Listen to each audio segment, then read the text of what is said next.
Some brokers are using AI to write emails. Cute.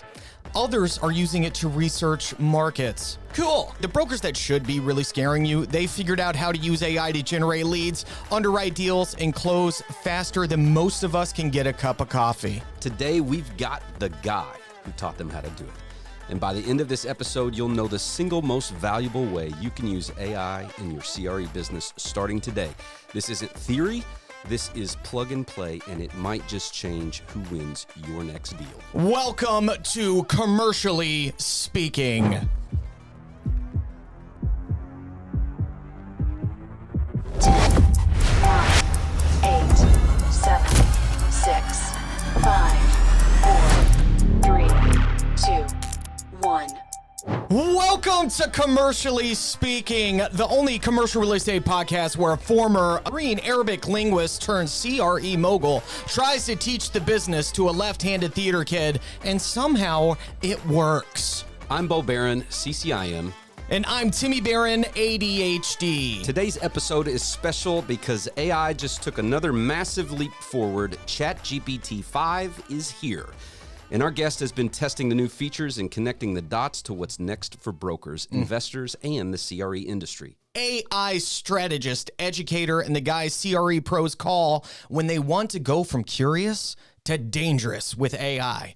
By the end of this conversation, you'll know how to use the latest AI updates to close deals faster, work smarter, and stay ahead of your competition. Without further ado, let's welcome Michael Hironimus. Yeah, baby. Woo. Michael, welcome back. Who, me? Are you picking something up off the floor? It's like, this is time for you to join the show, man. Yeah, baby. So, Michael, I was looking behind me at somebody who you were describing. I was trying to find. Did we get it wrong? No, I don't think so. I don't know. I mean, you guys are talking me up. I better deliver. It's nice to have that handsome face back again. Thanks, you guys. Let's jump right into it. Let's talk about the biggest update, which is ChatGPT 5, right? Well, look, I know you've got a schedule here, which I'm just going to blow up right off the top. Go ahead. Okay? Go ahead. Since we've got Michael here, dude, in 4 weeks, you and I are teaching market analysis, CI 102 in Louisville, Kentucky. Yeah, baby. Yeah. Not only are we just teaching it together, which I'm so looking forward to, but we're doing it in Angel's Envy Distillery. Woo-hoo! Like, the class is in the distillery. And what I want to ask you is, man, if you had to pick like one or two things that were your favorite about the 102 course content, like what is it that a student, if they join us in the distillery, like what's the top one or two things that they're actually going to learn? Well, I mean, we've got a site to do business expert with Barron. And so I'm excited to hear all about, what you're going to be doing on that front. And then, maybe we sprinkle in a little AI in the curriculum. I don't know. I'm looking forward to it. I think there's a lot of things that we can do, and I'm excited to be partnering with you again, my friend. This is your opportunity to come take a course that is incredibly powerful. My favorite thing about 102 is the ability to predict demand and all of the things, all the different ways you can make money and do deals and serve your clients if you can predict demand. This is the course that teaches you how to do it in any market. And as I think, we're going to talk all about AI today.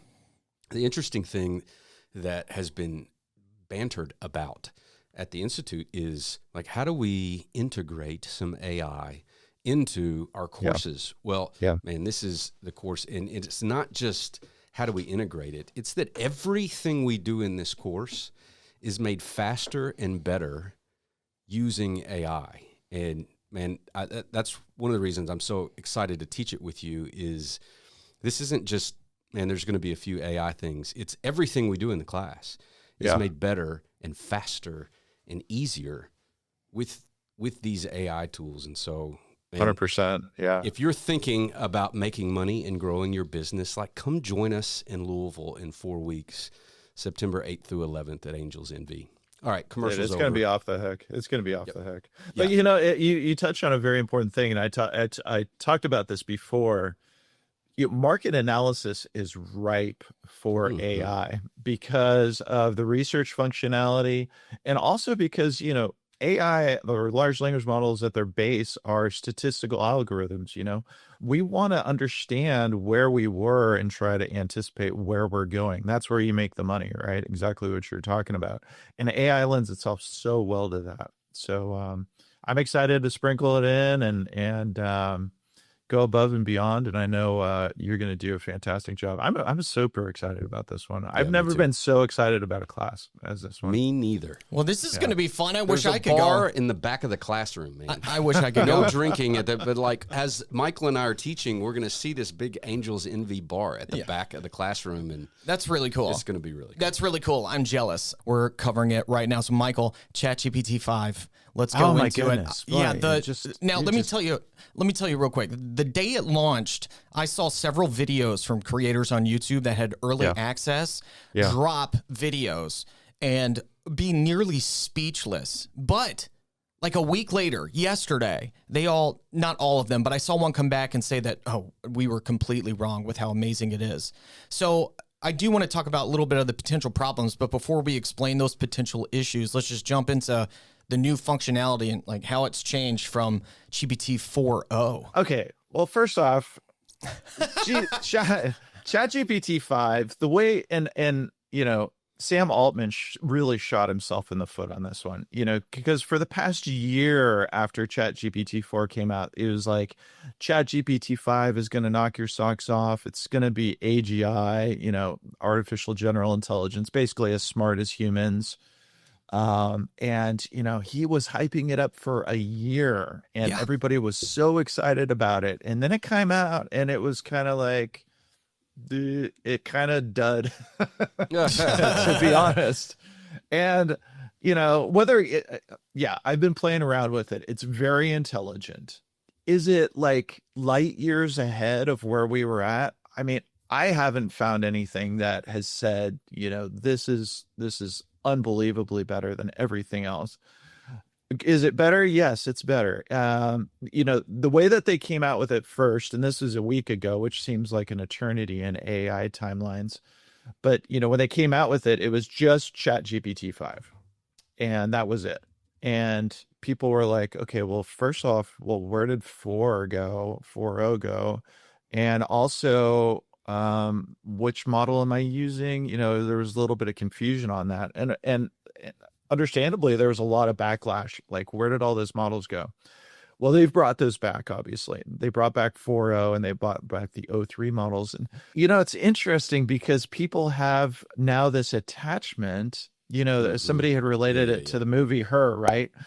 Some people have had this attachment to their models, which is crazy to me. I don't know. It's just a model. It's just a statistical algorithm, but people have had these emotional attachments. And so there was a big public backlash. And so they brought it back. It's in their legacy models. If you click on the model thing, but the whole reason I think that they came out with ChatGPT 5 was because there was confusion around all the different models. Right. And what they wanted was this router. It's a router inside of the model to dictate, okay, based off of what you're asking me, what model would be the best model to come back with an answer. And once again, the rollout was clunky. They rolled it out. The router was wasn't optimized yet. And people were getting, long answers on really short questions and short answers on really long, thoughtful questions. And so they've remedied that over the past week, but it was a clunky rollout. The whole reason they had the router was so people wouldn't have to worry about all the different models. Well, within a week, they've reverted back to different models on ChatGPT 5, in addition to all the legacy models. So I think it's almost become more confusing at this point. Right. Right. Well, I heard that at first what I heard from somebody was like ChatGPT 5 integrated all the models together. So it should do everything. You wouldn't have to go to one of the specific ones. But again, like some issues came out. Yeah, and it's I think going to be an issue moving forward for them because now they've kind of put themselves between a rock and a hard place, right? Right. They hyped up ChatGPT 5 so much that they need to keep pushing that forward, but at the same time, they need to sort of pay homage to their past legacy models. And so it's a really weird area that they're in right now. Yes. Yes. But, well, I have played with it.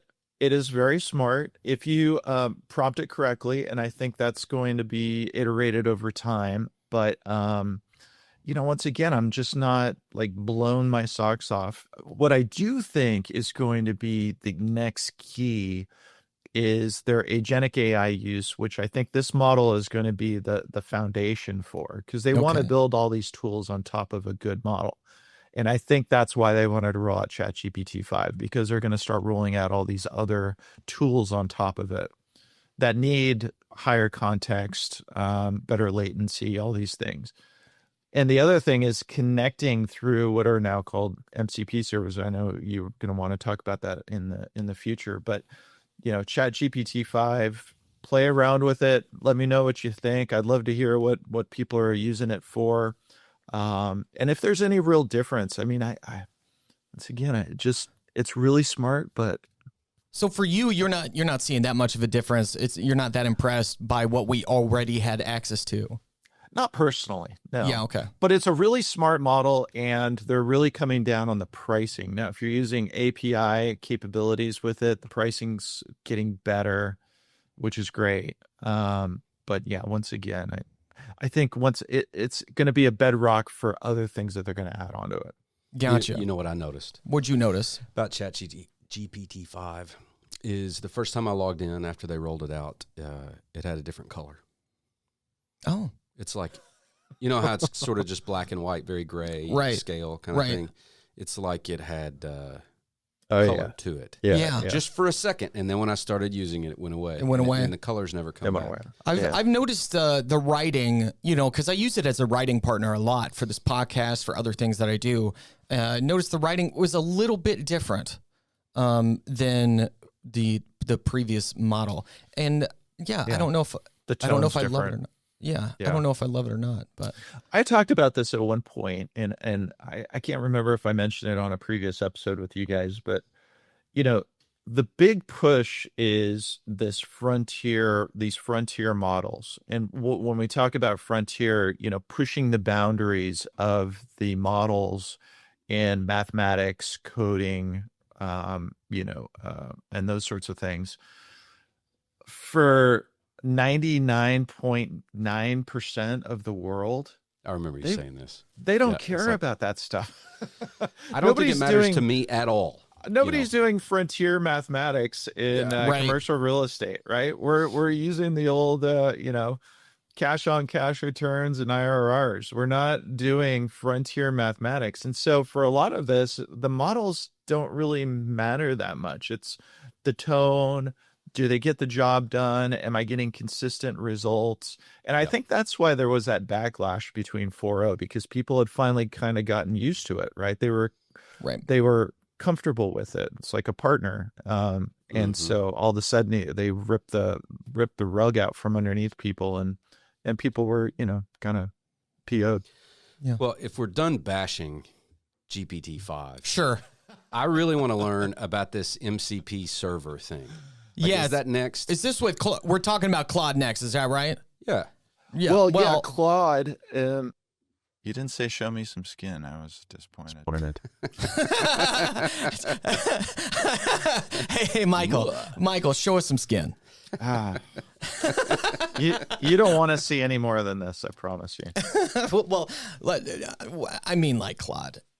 Hey, if you're new to commercial real estate investing, you probably know the feeling. Brokers, underwriting, raising capital, where do you even begin? And that's why CRE Investor Coach exists, to give new and emerging investors a clear step-by-step path to closing their first deal. I believe in this program so much, I actually joined the team as an adjunct faculty member. That's how committed I am to helping more people get into the space right now. Whether you want to go at your own pace with on-demand training, launch your first investment with expert coaching, or scale with a mastermind of other ambitious investors, there's a roadmap here for you. Inside, you'll learn how to define your investor identity, analyze deals with confidence, talk to brokers like a pro, raise capital, and build a real acquisition pipeline without all the guesswork. This is about building a business that blesses your life, not breaks your spirit. So if you're ready to stop spinning your wheels and actually get in the game, check out the link in the show notes and start your journey today. Learn, launch, and scale with CRE Investor Coach.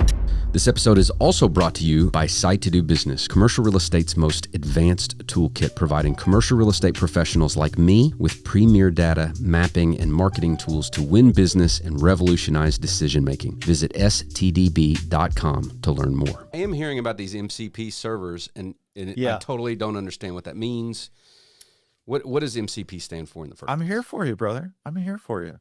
So MCP stands for Model Context Protocol. And what MCP does is think of it as, a wheel, a wagon wheel. And MCP servers are sort of the hub of that wheel. And what happens is all the spokes are your tools. And so you can connect all of your tools via these API connections into one central server, MCP server. And so it's basically a protocol, a language that allows all these tools to connect to themselves. So one of the ones that was one of the early adopters was Claude. Cursor also, which is kind of a coding platform, also has adopted it. And OpenAI started, there was a couple other competing sort of platforms. There was A to A, and there was another It's one. kind of like Beta and VHS. It's exactly what I was going to say. Yeah. It's Beta and When VHS. y'all were kids, before I was born, Yeah, and remember why they chose one or the other? Do you remember? It's kind of a urban myth. I don't. I think it's what the porn industry ended up going with VHS, and that's where everybody ended up. So I remember that from my favorite movie, Tropic Thunder. Yeah. They were Which I mentioning still that. haven't seen. I don't remember. We should watch that together. You haven't seen Tropic Thunder? Oh my goodness. Okay, back to it. But anyway, apparently the porn industry chose MCP servers, and so that's where we're heading with this stuff. Yeah, and all the major LLMs are using this platform and are moving over to it. So I can show you real quick what I'm talking about, if you want. I can show you on the screen. Yes, please. Let's do it. So here we go. So Claude, and this is if you have the updated Claude, by the way. But I have all of these connectors that are in here. So what I can do is I can pull up and I can say, and I use HubSpot. So grab me the contact information for Michael Hironimus in HubSpot, which is my, can't type this morning. And so what it's going to do is it's going to connect to my HubSpot, and it's going to search around for Michael. And it's going to, and you can see it working right now. Mm-hmm. And so there it is. And so it's working. And so it's grabbing from that tool. And then what I can do is once it finds my contact information, I can go ahead, because I've already linked it to my Outlook. I can tell it to create a draft email in my Outlook. Okay, so here's Michael. It's come back. There's all my information, last modified. Okay, blah, blah, blah, blah. So that's cool, right? It's connected that. But also my Outlook is connected. So now I can say, please draft an email in Outlook. Oops. Outlook, telling Michael about the benefits of MCP servers. Okay. And so now what it's going to do is it's going to connect to my Outlook, and it's going to draft that email, and you can see it working once again. So it's going through. Now this is using Zapier's MCP servers, and I'll show you how to connect that in a second. But it's creating the draft email, and now I also have it connected to my MailChimp, so I can have it updated. So here it's perfect. I've successfully created a draft email in your Outlook, and it tells me, it covers, these things. And I've also connected it to my Zoom. So now I can say, create a Zoom invite to him so we can discuss this next Tuesday at 11 a.m. Okay. Wow. And so now I can Alice, work. are you taking notes, by the way? Like, Alice, I think he's showing you how to improve your own workflows for my benefit. Yeah. So now it's connecting to my Zoom, right? And so it's creating a Zoom meeting, and it's going to invite Michael, me, to this thing. So you can see that I can get all this work done within a single large language model, which is fantastic because now you can connect all of these tools. And there are, in Zapier, there's about 7,000 applications that I can connect. And it's all because of this MCP server, protocol. And so right now it's creating a Zoom meeting. So pretty cool. Yeah, that's pretty cool. So if you go over to Zapier, and Zapier is the, oops, I'm sorry. I'm sorry. Again. Pretty cool. Yeah, Yeah, that's pretty cool. That is really pretty cool. You cool. Is that did you take another thing? Oh, I've got the best sound bites from you. They're queued up and ready to go. Oh, man. I was like, I didn't see his lips moving. Yeah. You didn't say show me some skin. I was just one of the. Ooh. That one's on here. Okay. How many do you guys have? It's ridiculous. So anyway, here's my Claude MCP server, and you can connect a whole bunch. You can actually do Go ahead. You can actually do this through OpenAI. I'll show you how to do it through OpenAI too. But if you go into Zapier, and this is one of their upgraded things, you go in and then you can configure it. You create a server. So you just click in and you just name it. I named mine Claude MCP server. And then you just go in and add tools. So I get all my Zoom, MailChimp. Here's my Outlook. Here's my HubSpot CRM. Down here, I've got my Notion, so I can have it create a to-dos or anything like that. Alice, I'm telling you, Alice is talking your language now. Yeah, but when I just perked up here, here's my Google Calendar. But you go in here and you can connect whatever you want. I can connect my Google Sheets. I can connect Docs, Forms, Tables, Is Go Slack. High Level in there? No. But Notion is. I'm excited, Bo. I'm so excited. But you can still connect it through a external API or webhook. But there's a lot that you can do in these MCP things, and you can also do it with OpenAI too. So I can create an OpenAI MCP server,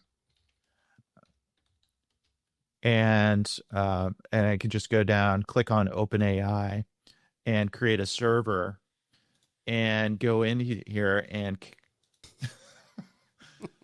And the way you do this one is a little different. You connect it through their platform. So if you go to platform.openai and you open their playground, that's where you actually talk with it, which I think is a little clunkier. I did both, and I found that the results and the feedback was much better on the Claude side. I don't know. I haven't done it since they've moved over to GPT-5. But what you do is you basically add it in here. So you go into the tools, you click on add, and then you add an MCP server from Zapier. And you got to put in your API key. So you generate an API key from here, plug it in here, and then connect it, and you're off to the races. You put in a little developer message, you put in a little user task, and then you can have conversations with it. But once again, I found this a little clunkier. It's not native into their traditional sort of chatbot over here. You have to go through their platform. And I just found that the Claude gave better results. They're better about, working with the tools and everything like that. So that's MCP. And I tell you what, it's an absolute game changer when you start creating. So my Zoom meeting was created and it sent a meeting link to myself. So, anyway, it's very interesting how all of these tools are starting to come together so you can be more efficient. I mean, I put this on and I can work several windows at a time. and be pretty efficient within all of my tools. All right, let me think through this for a second. I'm thinking about use cases. So, we were on a call earlier this morning, and if we wanted to, we could do in Claude, if we had everything set up, we could ask it to create the Zoom calendar for those 8 people for next Friday at 1 o'clock Central Time. And it would just do it all. And that's it. You never have to go into Zoom. You never have to go in your email. You never have to send out anything. It just does it all. Wow. Okay, help me think through this. And you can say, because my Outlook calendar is on here, I can say, am I booked up during this time? It'll go to my calendar, check, and maybe suggest times too. Could you even, like I'm wondering if you could do like doodle poll type functionality, or if you could say, hey, what are the best times for me on Friday between the hours of 10 and 2? What availability do I have? It could probably doodle tell in you. And, here's what I'm wondering. I'm not going to name the CRM, but I've got a CRM. It's specific to CRE. I'm a big fan. My guess is it doesn't connect to this stuff, would be my guess. Yeah, I know who you're talking about. I know. It doesn't. And one of the things we really love is it makes reporting to our clients on a monthly basis very easy. So as we have conversations and stuff, we log it into the CRM, and then Alice goes in there at the end of the month. She pulls the report, sends it out to our clients. So I'm wondering if Claude could do that. If it had access to our CRM, I'm sure it could. But yeah, since it doesn't, is there a way to replace that kind of functionality?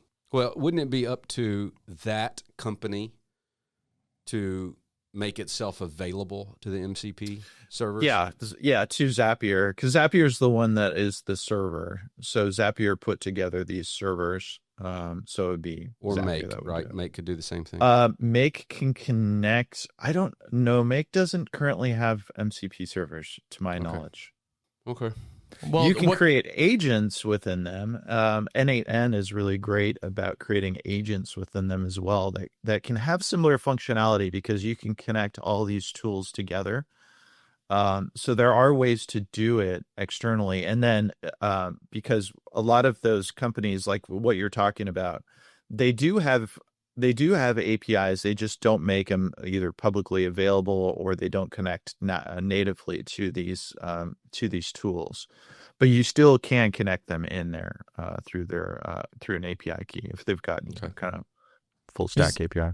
Is there anything you can tell us, or that or you've heard of, about the future of MCP before we move on to Perplexity? Well, I think it's only going to grow. I mean, the ability to pull all these together, and right now, what I'm kind of shocked is that Google, with all of their suite of services, hasn't got on board with this immediately. I think they will, and I think once again, this is the new VHS. This is the way that people are going to go, because sounds like they'd have to. They have to. That's the biggest part, I think, for a lot of folks. It's not even signaling out CRE folks, is that, and I was just talking with one of my clients, and the problem is a lot of brokerages, a lot of brokers are like, okay, if I invest a lot of money into, let's say, doing automations or workflows or anything like that, I'm afraid to do that, because in a few months it's all going to change, right? Yep. And so there's this hesitancy to implement AI in their workflows, because they feel like it's just going to change again. Like, there's so much innovation going on, it's hard to keep up. And that's true across the board. That's not just unique to CRE. All business types are grappling with this sort of thing. And I think MCP sort of helps with that process, because if that is the sort of protocol that they're going to use in the future, I can start connecting my tools now without having to really disrupt my business workflows. But connect all these tools is awesome, because now I can work within one single window on a lot of these things. Right. But before we move on, I have one more question about a workflow. Yeah. Let's say you're using Claude, or how do you create the thumbnails for our episodes? Well, I use Canva, so I actually do those myself. Okay. Well, I'm wondering if there's a future where Canva and Claude are working together. So you're doing it through Claude in Canva. Right. And then you say, okay, put that in Michael's episode in Notion, and it puts it where it's supposed to go. Oh yeah. I mean, that would be amazing. There's got to be, that's got to be coming. Canva's in here. Canva's in the tools. Yeah, Canva is in ChatGPT. And actually what I did using 4o, because that's the image generator, right? GPT 4o. I believe that's the one I use for image generation, or the one that's good at that. I actually, for our last one, for John Marsh, I drew a little sketch of what I wanted it to look like, right? So it was the split screen where half of it was when he was an addict, the other half was nice. So I did that, and I just sketched it out, took a picture of it, and gave it to AI, and then told him what we wanted. Timmy, turning those things into moving videos is really freaking me out. Like the my face turns into a weird sort of. Oh yeah, Bo's face. Oh my goodness, because his.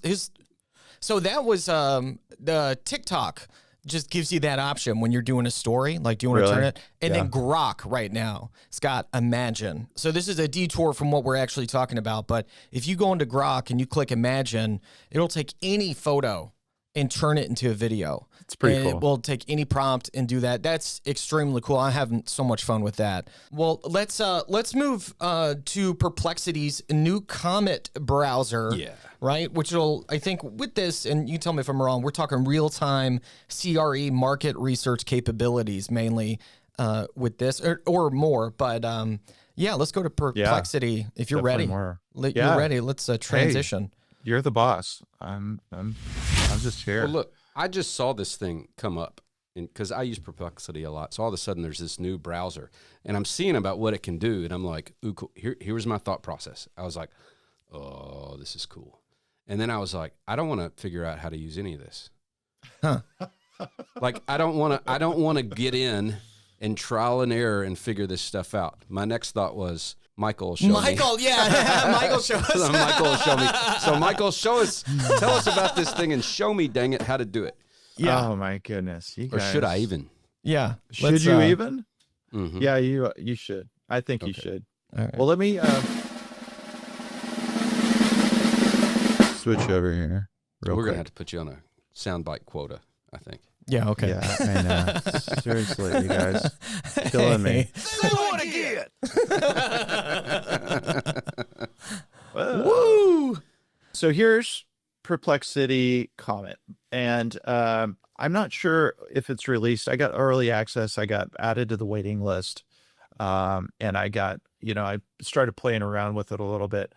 The really cool thing is that it will take all of your bookmarks from Chrome. So everything will move over, and it was really seamless. Like, nothing is changed with my browser except for, the look and feel a little, it's a darker one just because I set it up that way. And then, it's got this on the side, this assistant. Okay. You all see the assistant here?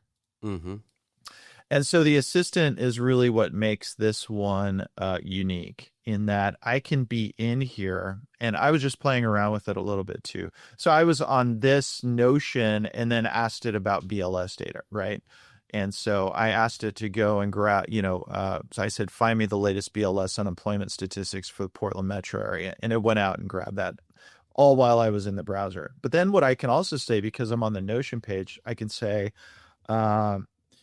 create me a simple to-do list in Notion. And what I'll do is I'll hit go, and what it'll do is I'll actually take over control, and you'll see how it's highlighting the browser window. And so it's thinking through this process, and it's, I will create a simple to-do list in Notion. I'll create a list, and it's going through this whole reasoning process, and it's taking control of the browser. And you can see I'm not touching the the screen at all, or my thing. It's doing all this on its own. And it's really cool. It's kind of the future of where we're heading with these browser windows. And it's not, I would say it's not like gonna knock your socks off immediately in terms of its speed of how it does things. But this is the worst it'll ever be, and it's only going to get better. And this is pretty incredible technology that now it can create these things.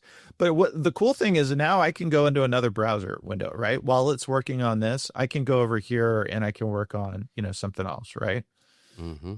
And so, and then come back and see how it's doing. And this is the future of agentic AI, where you'll be able to have multiple browsers doing multiple things on your behalf while you're doing something else. Okay, so this is the Comet browser where Comet, you opened up a tab, Yep. and logged into your Notion account, Right. and then the assistant started creating stuff for you in Notion. Wow. Yes. Wow. Yeah. Pretty Pretty cool. cool. It's controlling Yeah. the browser right now. Yeah.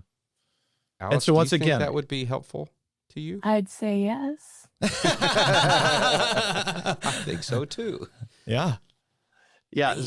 It's not like it's going to, once again, knock your socks off in its capabilities yet, but this is just the brand first new iteration that they've come out with, and it's pretty incredible. And now, like I said, within the browser, I was trying this the other day, where I was going to see, I don't know why this isn't logging me in. I was going to see if it could create in Esri a site, Bo, in Site to Do Business. Uh-huh. And it tried. It didn't quite get there, but it was darn close to it. So let me pull this up real quick. And once again, it's still working on my to-do list.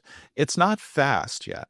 That's the problem. It's just not fast. Like, I could probably create a to-do list, much faster than this could have done it. But, if I can have that doing it while I'm doing something else, maybe I am saving some time, right? Like, I wonder, like in 3 months, will it be able to do a suitability analysis in Site to Do That's Business? Or exactly what I'm thinking. I'm wondering the exact same thing myself. Oh, boy. Wait, what was the question? Like, will it be able to get into Site to Do Business, into the business analyst, and do like a suitability analysis? Okay. Oh, so, gotcha. Or I see. overlay Placer AI data on this and start doing some. Drop a pin on what's our hey Bo, in our case study, what is it, 6100 El Dorado Parkway? Yes, that sounds correct. Okay, drop a pin McKinney. on El Dorado Parkway, McKinney, Texas. I think that's where it was. So let's see. It can. It's going to grab, once again, the screen. It highlights the screen, and let's see if it can do it, because it knows what. Oh, there it is. Look at It that. just did it. It just did it. So that's pretty Is that cool. the right huh? address? I don't know. It looks right. You can put it on aerial and see, or zoom in, I guess. Let me stop. Let me stop and then zoom out. Yeah, I think that is it. I think that's it, dude. Holy moly. So Comet. that's pretty cool. That's pretty cool. Wow. So, I mean, it just tells you where we're heading with this stuff. Let me go back to my to-do list. It's still working on. Okay. So it created a simple one, I guess. You can, check it off and everything. I could probably prompt this a lot better. I didn't give it any instructions, like what I wanted it to have in there. It just came up with it on its own. So, a lot of it comes down to prompting. But to be able to prompt within your browser, have it work on something while I'm working on something else, I think is pretty incredible right now. And once again, I think that's the future of browsers and agentic AI. Well, let's talk about agentic AI a little bit. Yeah. Let's do it. We're talking about automating entire deal workflows, potential to replace or support junior staff, right? So let's go into It's quite the transition. It'd be cool if there's a graphic to go with it, but Next time. yeah. All right, let's go for it. So we've got a lot of tools that are coming out that are giving us agentic AI capabilities. You're starting to see it with the Comet browser, right? You're starting to see it with some of the functionality within ChatGPT. They had recently come out with, just before the release, they had come out with this agent mode. I don't know if you've had a chance to play around with that, but basically it'll go out and do things on your behalf, manipulate your computer and so forth. The other one that's been, I guess I'll share my screen again. Huh? Let's do it. Yeah. Just like Bo, I was waiting to talk to you to really get into the agentic AI, because we talked about that before, and it's been super interesting to be like, oh, that it can go out and do this stuff without on its own for you. So just go out and start putting things together while you're working on something else.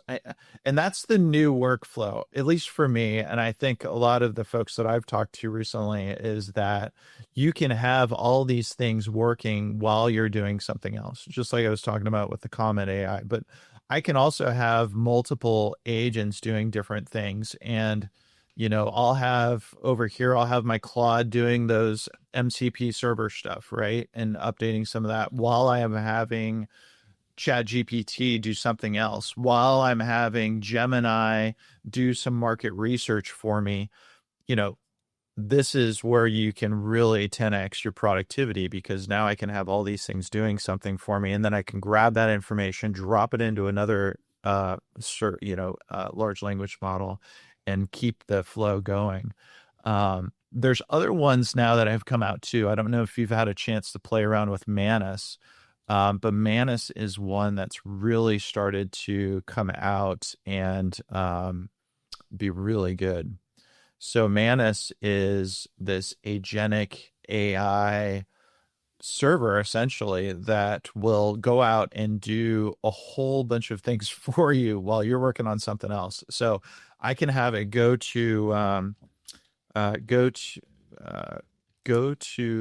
LoopNet and find me properties for lease within 5,000 to 20,000 square feet office space in downtown Portland. Okay. Now there's a lot of spaces in there, but and what it'll do is it'll think through the process, and it's going to go to LoopNet, search for those properties, filter, and you can see what it's going to end up doing. It says, I will do the following. I'm going to navigate to LoopNet, search for properties. Then I'm going to filter and refine the search results. I'm going to collect and analyze property listings, and then I'm going to compile and deliver the results to the user. So that's what the process that it's going to go to.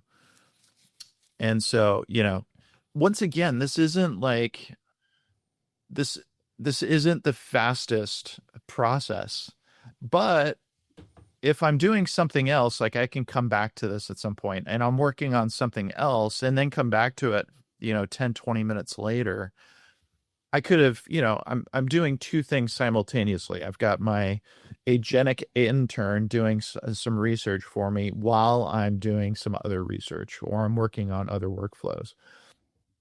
And you can see it. Sometimes it gets tripped up, and it finally made it to this one, which I'm not sure about commercial search, but anyway, so it's going through, it navigated. I said to, didn't I say LoopNet? Yes. And then it ended up going to Crexy, but it said LoopNet access denied, so I'm not sure what that was. Oh, shout out to Crexy. Friend Friend of the show. But now it's going to commercial search, and you can see what it's doing right now. It's going to downtown Portland. It's probably going to change that. It's looking for their search results. Wow. And it's doing all that on its own without me having to intervene.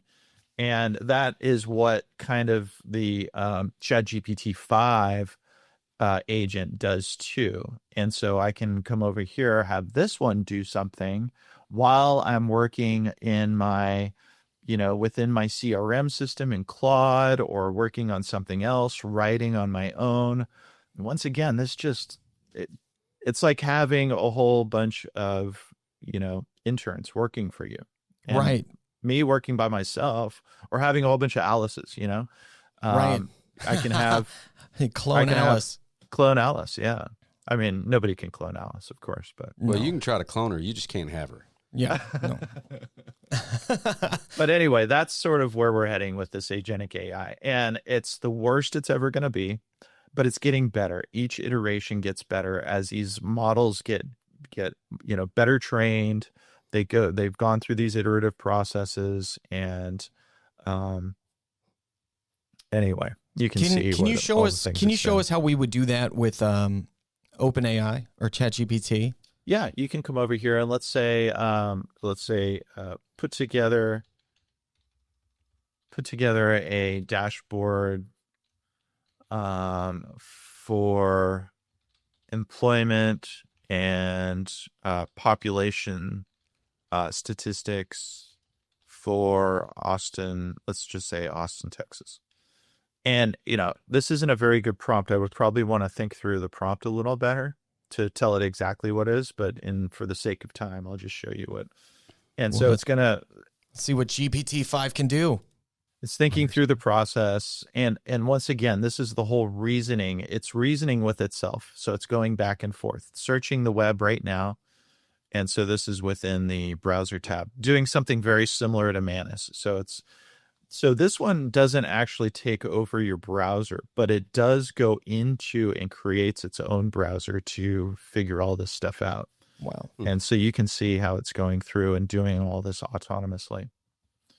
And that's the thing about agentic AI versus automations. Agentic AI will do these things autonomously on your behalf. Like I can leave it right now. It's going to try to figure it out. Now, whether it does figure it out or not, that's a different story, but it is trying to figure it out. It's reasoning through it, and you can see all the things that's going on right now. So you can click on the activity and it says, I am scrolling through the page. The page is large. I will open the Census Bureau release information, scrolling through the document. Like it'll tell you in real time what it's doing as well. But it's just really, really cool.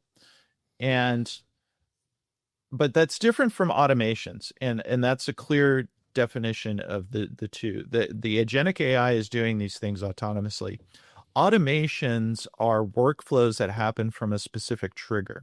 So you'll have something that is the trigger. For example, when I add a row in a Google spreadsheet, that is the trigger that sets off this avalanche of other automations that will happen. For example, if this episode is sponsored in part by Site to Do Business, the ultimate commercial real estate data analysis and mapping tool. Whether you're a seasoned professional or just starting out, Site to Do Business provides the data and insights you need to make informed decisions and close deals faster. Frankly, it's the tool that I use the most in my business. Access comprehensive market analysis, demographic data, and powerful mapping tools like ArcGIS, Placer AI, and flood maps all in one place. Identify the best locations for your clients, analyze market trends, and present your findings with confidence. Don't miss out on this game-changing platform. Visit stdb.com today and see how it can optimize your business. And now back to the show. That is the trigger that sets off this avalanche of other automations that will happen. For example, if I add somebody's contact information to a Google Sheet, it's going to update my CRM. It's going to add them into MailChimp. It's going to create a draft email to them, and it's going to create a Slack channel that tells the sales team to follow up with them. That's a automation because there was a trigger. It's not doing it on its own. This agentic AI will do things on its own that I don't have to do. I can just step back. The trigger, I guess, if you will, would just be the prompt and the instructions that I gave it, just like you would an intern or junior broker or something. So it sounds to me like it's getting all this information and it's doing this stuff for you. Is there a way to automate it to do that? Can you combine the automation and the agentic AI? Does that make sense? Yeah.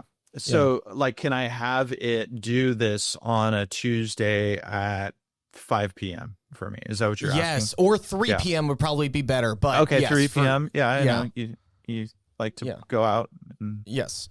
Tuesdays 5 p.m. That's a big night for Timmy. It's Timmy Tisby Tuesdays with tacos and terrific times. So. Listen to you with the T alliteration. Here we go. Well, let's see on this. So if I say, can you repeat this process next Tuesday at 3 p.m. 3, yeah, or 2 might be better. Could you? Oh, it's too late. Let's see if I could do that, because it does have tasks in here. So I'm curious if it'll do that. Right, because it's like the thing that especially if it's something that you repeat, every Tuesday at 2. No, No, I don't know. It's thinking through it. So let me find out on that. I haven't done that functionality to see if that's capable yet. Because that is interesting. Like every Monday morning at 5 a.m., scan all the local news websites for any kind of information on these 10 companies or anything related to commercial real estate, and send me an email with links. Right, right. And so I get to the office on Monday morning, open up that email, catch up on local CRE news. Right. And Yeah. Right. Like Or that it's would be cool. Or it's like every Friday after the Trapwire drops, can you give me the information that Lonnie gives us in a little document so I can, I can have that, right? Or There are ways to set that up. There are ways to automate that where it will disseminate podcasts and then send you summaries on it. Yes. So that is an automation. Every Tuesday, as soon as commercially speaking drops, will you please give me the bullet points of what was covered and send me the episode? You could always subscribe to our newsletter, subscribe.wgbarron.com to get it. I want people actually like. Well, so while you listen to it, you've got your notes, do or this to it's other ready. Podcasts, but. Well, no, you can break down our podcast. After every single one, here's a 5-star review that I'd like to give it whenever it drops. Can you give that 5-star review for me? There's a use case. Thanks all. Anywho, what were you saying, Michael? Well, I mean, I think that's Bo's over it. I think that's where it's headed, where you'll be able to do that very soon. Right. I don't know if that capability is in here. It did say, "Got it. You'd like me to repeat this process?" I'll take a note of that. I'm just curious if it will do it next Tuesday at 3. I'll have to report back on that. Okay, cool. Okay, cool. And we'll give you an update. But anyway, it's still working and still getting all that information while I'm, perhaps doing something else. I'm working on some other tab. So that's the future. That's how people are really, 10xing their productivity time, is using these agents to do things on their behalf. Now, you talked about a bid for Google Chrome. Right. So the implications for AI search dominance. Why don't you talk to us a little bit about the bid for Google Chrome? Yes. Before we move into NotebookLM, which we love so very, very much. Well, and it goes back to the Comet browser. So Comet comes from Perplexity. Perplexity last week. Well, to take a step back, the DOJ, the Department of Justice, is looking at breaking up Google. And specifically, they're looking at breaking up their Chrome and separating it from the rest of their, because apparently they've got search domination. And so the DOJ is looking at that. Whether they do eventually do it, I don't know. But Perplexity made, I think, a really smart first play. Like, if you've got a distressed owner, what's the first thing you do? Well, maybe drop in a letter of intent or drop in a PSA on the building and get in there first. And that's what Perplexity did. And they offered, I think the number was like $35 billion for Chrome. Yeah, $34.5 billion bid for Google Chrome. Does Perplexity have that kind of money? No, their market cap is 18 million. 18 million? Are they friends with Elon? But apparently they've got the money and they've got the funding to be able to pull it off. But it's very interesting, and I think some things are going to be shifting here shortly on the search front. And somebody had asked me, I was teaching a class, a college class a couple days ago, and the professor actually asked me, he goes, "How are these guys making any money?" And I was like, I have absolutely no idea. In fact, they're hemorrhaging money. And I think browser windows, even though they are still making some money, it's going to be difficult for them in the future for advertising and eyeballs, because nobody goes to the traditional, well, I shouldn't say nobody, they still get millions and millions every day, but I think that's changing. Nobody goes to Google Chrome and google.com anymore to search. You would go into probably Perplexity or even ChatGPT now to find answers to things. And that's really shifting how these models are. And the other thing is there's no advertising really in ChatGPT, right? There's no advertising in Gemini. It's ad-free stuff. I think that's going to change. Okay, very interesting. Let's move to NotebookLM, the new video overview and study and learn features for property and market analysis. So let's do it. We love NotebookLM. I love NotebookLM. I'm a big proponent of NotebookLM, and for a few reasons. Once again, it's low hallucination, low creativity, which is perfect for CRE stuff. And you can create notebooks, and we've talked about it before, where you can go in and create audio overviews. But the new cool thing is they've created video overviews. And so I've got one here that is based off of Atlanta's office market.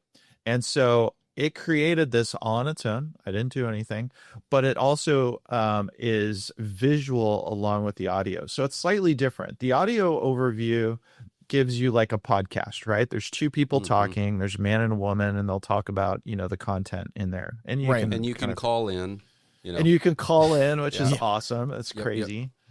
But the video overview is slightly different. It's one person talking over a presentation, presentation. So, wow. Yeah, in my head, I was thinking those two people on the podcast, which in my mind, when I hear their voices, like I picture what they look like. I thought maybe we'd be seeing the AI rendering of those people. Oh, talking. right. But no, this is okay. But no, it's just like a faceless, faceless video. Yeah, this is almost like one of those. It's down at 3.4%. That's way below the national average. And get this, in 2024 alone, Georgia added something like 60,000 jobs. So this isn't just a little bit of growth. It's a seriously powerful and consistent economic current. All right, now for the paradox. Let's dive into the one sector that's causing all the confusing headlines. The office. So anyway, you can see how it does that with a visual, and super powerful. You can download this, you can share it, and it's just another way. I feel it's another way to separate yourself from all the other folks, because nobody's doing this, right? Right. If you want to send this to your client and say, hey, look, here's what's going on this week, or add this to your blog or whatever it is. I mean, this is really cool stuff that you can do in seconds. So just a whole new functionality that I think is awesome. I just went back into NotebookLM and pulled up the basketball scouting report. Right. For Maddie's team, one of the teams she played last year. And so it's generating a video overview now of that opponent, because I've already got the podcast episode where they talk about the opponent and how to play them and stuff. Whipped that team, by the way. So, yeah, what I did with this was I had my daughter's basketball coach who played professionally overseas. Like, she's a really good coach. And she does a scouting report where she breaks down the tendencies of the team they're about to play and how they're going to play them and all that stuff. And she sends a PDF to the team that they're to study and learn their opponent. So I threw it into NotebookLM and created the podcast episode where the man and the woman are talking about the team that they're about to play. Right. The students did not think that was cool, but the coaches thought that was really cool. Right. Maddie's like, I'm not listening to that. And I'm like, come on, kid. Like, she's like, just let me read the PDF. Fine. But now I'm gonna see what kind of video. I mean, this is still generating, but this is pretty amazing. And if I feel like there are a lot of times I used to do this in our show, and Bridget, listen up, because I used to do this in our show a lot, where I would create a visual for concepts you were talking about, because it helped me to learn what was being said. So as I was laying the foundation of my CRE, I think there's so many people who are visual learners. So this could even be something where, I could take a concept. So I could take a concept that you're talking about and create a visual to it and throw that visual in there. Even if I don't use the audio of these two people talking, you know, and we're talking cash on cash return, we've got a visual of just something. And conceivably, you could upload It's a really sketch cool. of a Yeah, visual as one of the sources. Yeah. Oh, Well, right. and just like Guide it a little the bit. audio, the audio you can customize, so you can with the video too. So you can put in like I want something on this. This is my, you know, specific use case, or this is who I want you to address it to, or things like that. I think in the future you'll probably be able to upload assets to put in there, you know, visuals.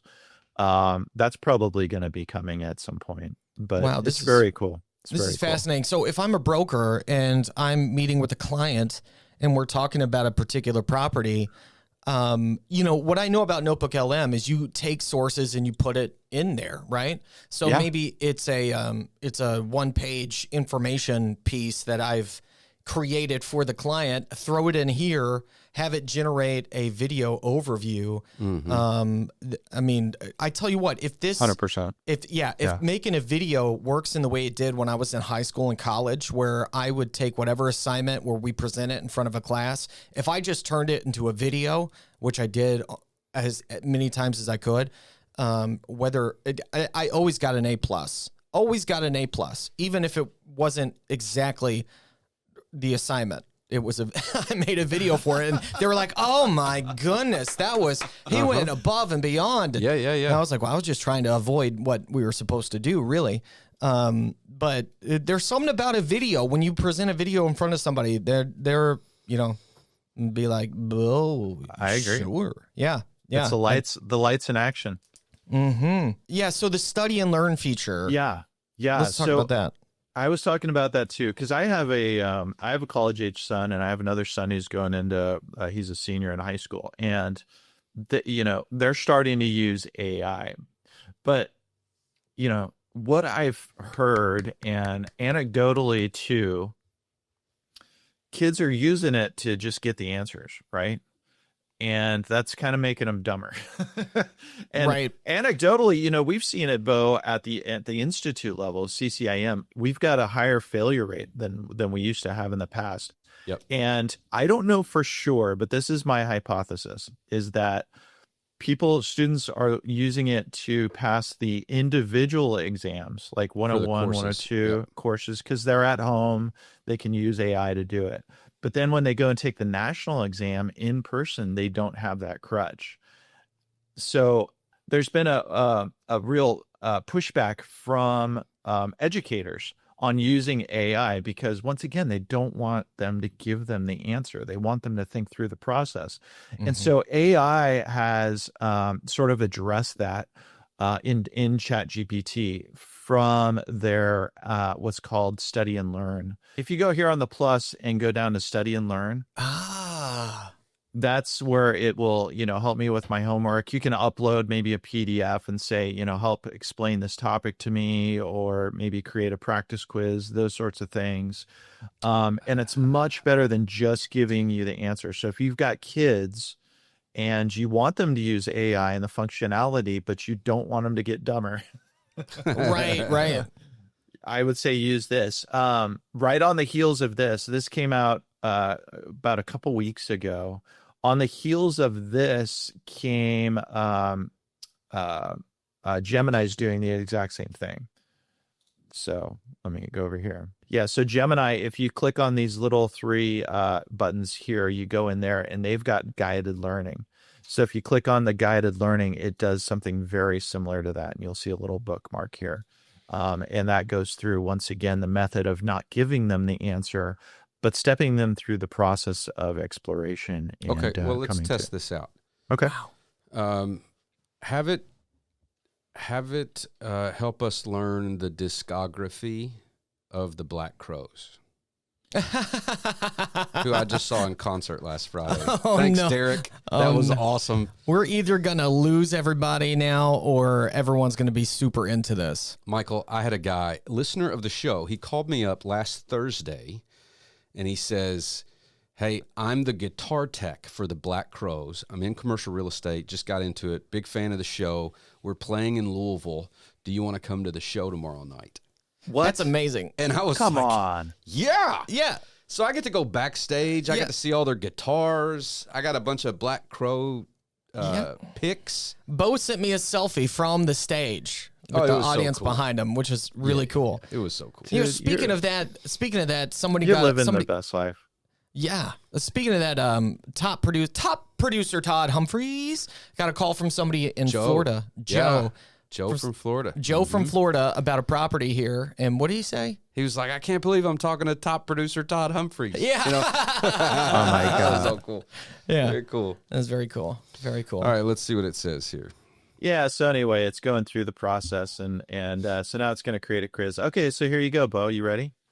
Which album was the Black Debut. Crowes' debut studio album released in 1990? I think it was B, Shake Your Moneymaker. I think you're right. That's Boom. right. Wow. Wow, look this at is you. cool. Yeah. All right, hit next. This is fun. Okay.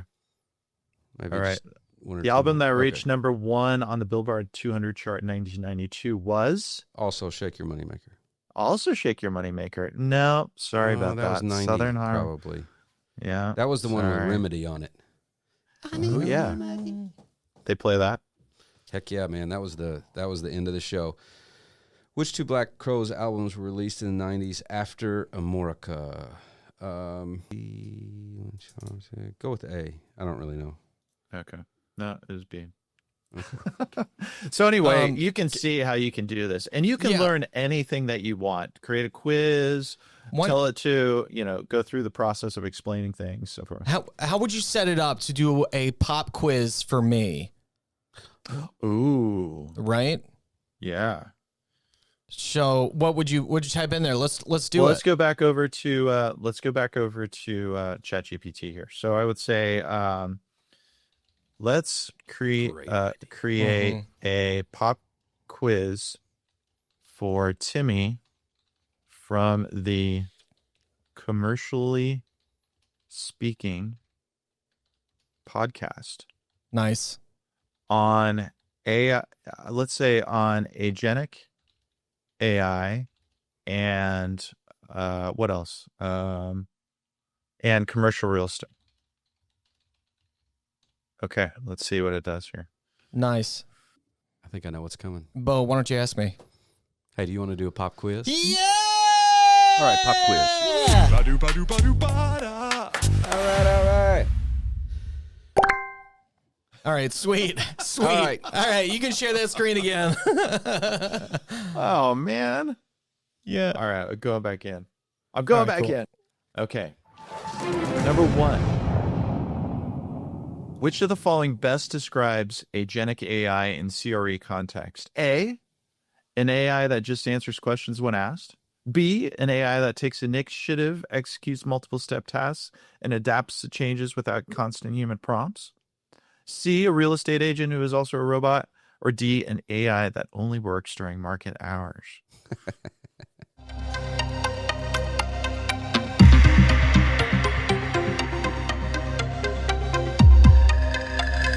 I'm going to say B. B. Yes. Is that correct? Number 1B, correct. Woohoo! All right, Timmy, here's your next one. All right, question number 2. You give your AI assistant a vague request. Help me fill vacancies in my retail property, which is the most agentic version of its response. Sends you a definition of retail property, pulls up comps, identifies local tenants who are expanding, drafts outreach emails and schedules, follow-ups, suggests you try Craigslist, or prints out a flyer and tapes it to a lamppost. I'm going to say the answer is B. Let's see. Yeah, B again. Very good. Yoo-hoo! Woo! Bo, do you want to read the next question? Well, yeah. If you Normally, can. Question 2 has always been mine, so I'm a little thrown off here. But yeah, question 3. I think I did that again. Which CRE workflow is least likely to benefit from agentic AI? A, lease abstracting and automated renewal alerts. B, generating investor reports from live market data. C, conducting cold calls to random phone numbers without compliance checks. Or D, coordinating property tours with multiple brokers. I'd say C, making cold calls without compliance checks. 3C? 3C? Exactly. Woohoo! Oh, Woohoo! Bo, do you want to take the next one since I doubled up on you? Okay, fine. Bo is so thrown All off. right, here's the next one. This is a tough one because it's a fill in the blank. So. Oh, okay. No more multiple choice here. Fill in the blank. An agentic AI integrated into a property management system could detect an HVAC issue, create a maintenance ticket, and blank before you even know there's a problem. Schedule the appointment. Schedule the maintenance tech, maybe? I think that fits. Works perfectly. Is that Schedule the appointment. Yep. Yeah, Textbook baby! move. That's a textbook move. All right. Sweet. It did it. It detected the issue, created a maintenance ticket, and scheduled the appointment before You know there's how a problem. good. Not only is this fun for doing the pop quiz right now, but I'm learning about agentic AI and what it is capable of. Oh, yeah. Yeah. I mean, it's giving us use cases. Right. It's Yeah, giving right. us use case. This is a fun way to learn because sometimes you don't know what to ask it or you don't know what to use it for. Why not do a quiz or this kind of deal with it, and it'll give you some things that you can do for it. I think that, I mean, that's 100%. That's a 100%. big light bulb in my head right now. Yeah. Yeah. Well, and if you're, like I said, a college student or any type of student, then, this is a better way to go through the process than just saying, hey, what is the answer sort of thing. Right. Because you have to think about it. That's what we want. We want people to start thinking about these things. That's right. You want to do one more, last one? Let's do it. Okay, true or false? With proper data connections, an agentic AI could monitor local zoning changes and alert a developer when a new opportunity fits their acquisition criteria without the developer even asking. That's true. I would say that's true. It sounds think like so? automation. It sounds like automation more than agentic. It sounds awesome. It sounds awesome, but I might say actually false based on what we talked about because. Well, data connections, right? What were we talking about earlier? We were talking about data connections. MCP, You did. That's MCP right. servers. That's right. I'm going to say true. You're exactly Okay. right. It's just, See, this is clarifying stuff that we talked about too, as well. Correct. True. Yeah. Hey, yeah, baby. Oh, wow. If you want, I can now give you Timmy's final score with a quick roast celebration blurb for the podcast. You ready? Man, he knows us so well. Yeah. This is Look at that. And he just typed in from Commercially Speaking Podcast. 5 out of 5. Timmy just went full agentic on us.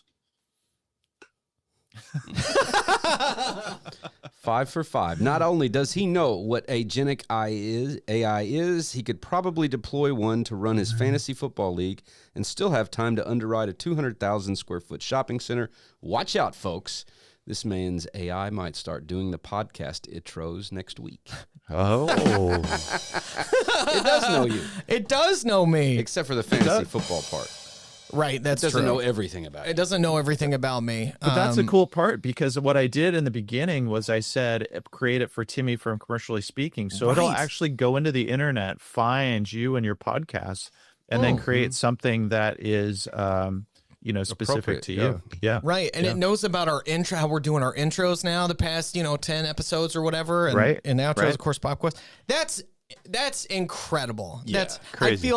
I feel super special that AI knew about me, and the roast it gave me was very. That's very Like cool. you said, apart from that. All right. Hey, you know so- what? An interesting what? thing, just to piggyback off of that. Yeah. I had my first client call me because AI recommended me. That was No the first way. time. Yeah. First time I've ever heard that before. What, AI how- recommended they talk to me. So what was the? Give us more context. Like, how did that? What did she ask it?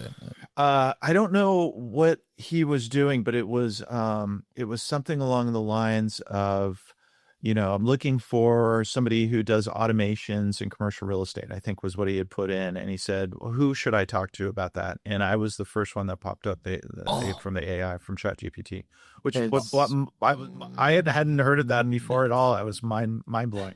Wow, that's really cool. And you know why that probably is? Because he has a course. He does have a course. AI integration into CRE. He does have a course. And you know what? Let's talk about that. We'll talk about that course here in just a second. Because if you do use the code CSPOD, if you sign up for his course, we're going to go, you can get 10% off. Yes. Before we jump into talking about that, Michael, I do have some rapid fire questions I want to throw your way. All right. Quick, what's the most overhyped thing about these updates? Well, I mean, I got to think ChatGPT 5 was the most overhyped. There's certainly some things that are great about it, but I think from all the hype from Sam Altman and everything that he's been touting for the past year, it was let's at least say it was a mild disappointment. Yeah, I agree. But however, everything that I saw, the people who had early access, they experienced something different and something phenomenal. So I don't know what happened with the rollout for everybody else and if we got something different, but I do got to say, like, there's a lot of people saying that it was absolutely phenomenal. So I think there is better. There is a bit of truth there somewhere, but maybe not. Just to remind everybody, you can use the code CSPOD for 10% off of implementing AI in commercial real estate, the course for Michael Hironimus. All right, your next rapid fire question. What's the most underestimated feature no one's talking about yet? I would say those MCP servers. Yeah, I don't think people know a lot about their functionality yet, and it's really been a game changer for me. I mean, to be able to work all my different tools within a single large language model. I think that's the future of working, at least in the short term, before agentic AI really takes off. So I would say MCP servers at this point. I'd say, if I was going to learn AI from anybody for commercial real estate, it would be Michael Hironimus. You can go to implementingaincre.com. That's what it is, right? Implementing AI for CRE.com. No, implementing AI in CRE.com. In CRE.com. He's your guy. No, he's my MCP server. Yeah, he is. He is. You use the code CS. And Chad Becker agrees. The MCP thanks, Chad. Where it's at. Yeah. All right, thanks, we got Chad. 3. Appreciate it. Thanks, Chad. We got 3 more rapid fire. Again, CSPOD 10% off if you want to do that. If you could only teach a commercial real estate pro one AI skill right now, what would that one AI skill be?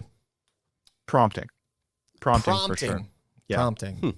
Prompting. Yeah. Because if you don't know how to talk to AI, then you're probably not going to get the full functionality out of it. It really does come down to being able to, just like being able to speak with people, being able to speak to large language models is the key to all of this. So if you're not prompting correctly, if you're not putting in the right inputs, you're going to get poor outputs. Just like if you're doing financial analysis, garbage in, garbage out. And it's the same thing with LLMs. If you're not prompting, you're missing out on a much bigger piece.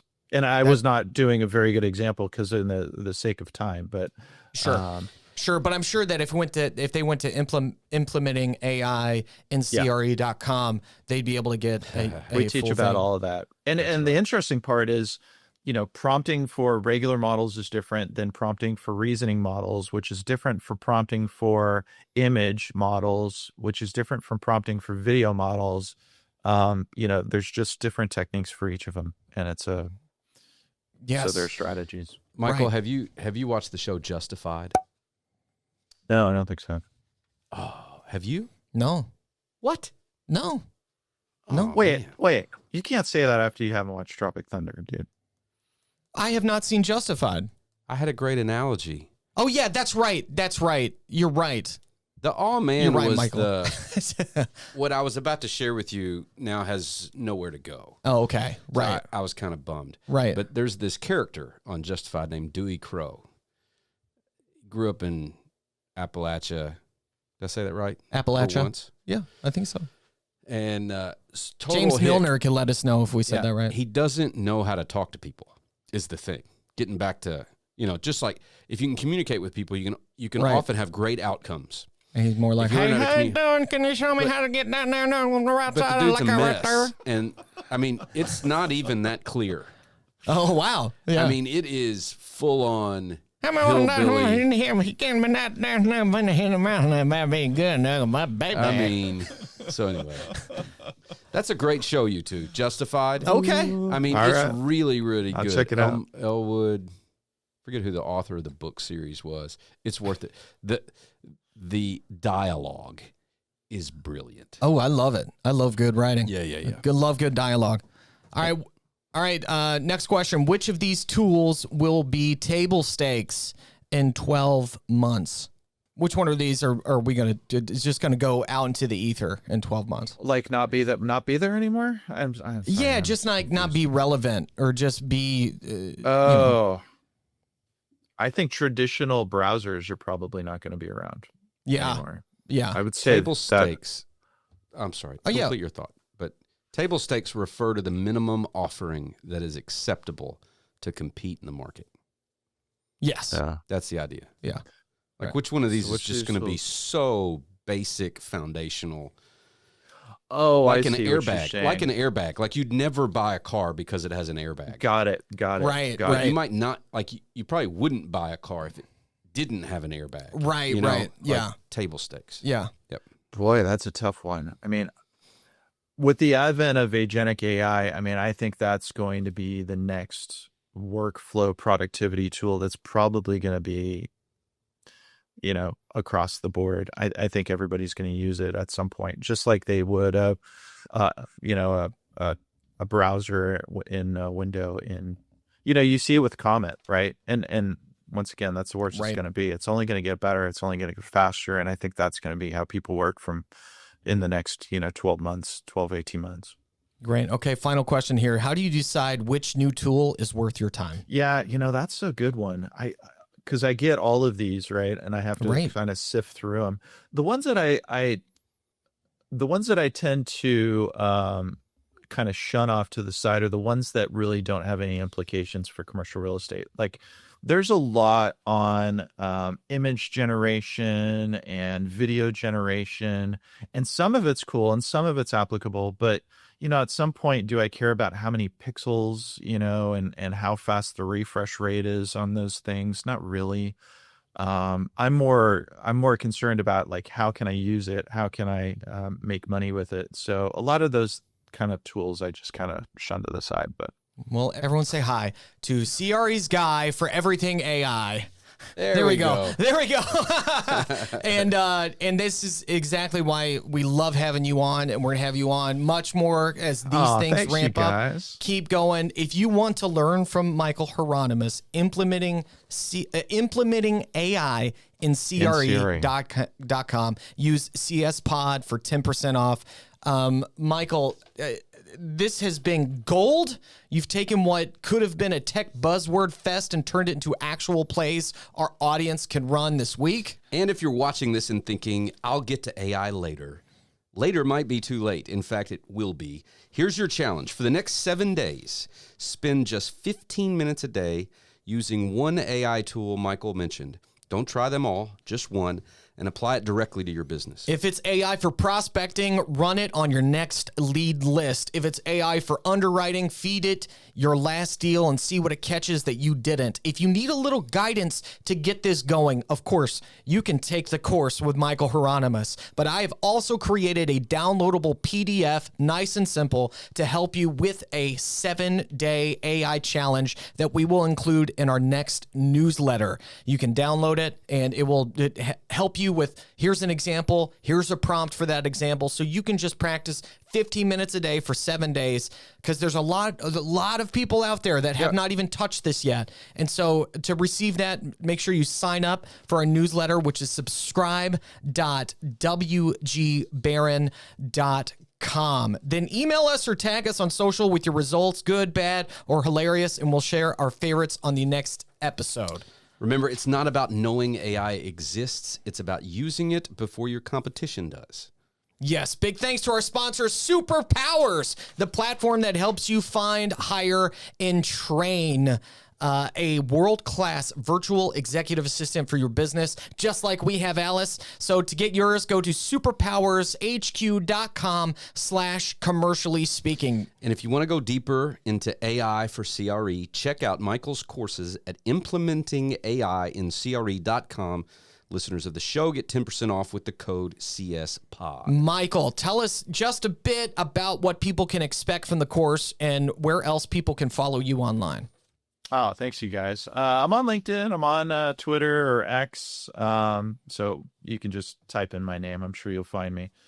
But yeah, the course is it's 6 weeks of over 120 lessons, over 4 hours of video content. I've got 6 live sessions with me to go through the content, ask questions.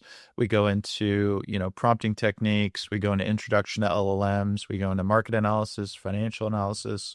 Prompting. We go into automations, marketing. I'm redoing all my automation stuff, so you'll have blueprints that you can take with you. It's great and it's fun. So excellent. Hope you're there. So once again, that is implementing AI in CRE.com. CSPOD for 10% off. Michael, this has been phenomenal. Before we let you go,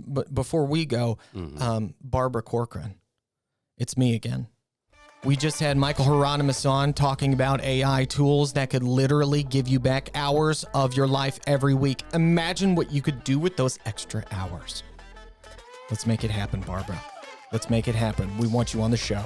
Subscribe and follow us wherever you listen. Leave a 5-star review on Apple Podcasts if this has helped you in any way. And once again, subscribe to our newsletter at subscribe.wgbarron.com. AI isn't taking your job, but the broker who knows how to use it just might.